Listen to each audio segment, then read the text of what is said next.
This short tutorial explains how to buy shares of SIGA Technologies, Inc., a company focused on antiviral medicines and biodefense. SIGA trades on NASDAQ under the ticker SIGA, and this video is for educational purposes only and not financial advice. To place a trade, you need a broker, and I'll use eToro as an example to demonstrate the flow. After signing up, you will need to verify your account, usually with an ID document, and add funds before buying. Use the platform search bar and type the ticker SIGA to locate the company listing. Select the entry for SIGA Technologies, Inc. to open its asset page. On the asset page, you will find basic company information and a price chart for reference. Confirm the company name and ticker to make sure this is the correct stock.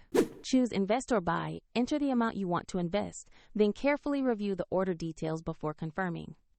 If the market is closed, the order may be queued until open, and if you do not have enough funds, the platform will prompt you to add them before completing the purchase.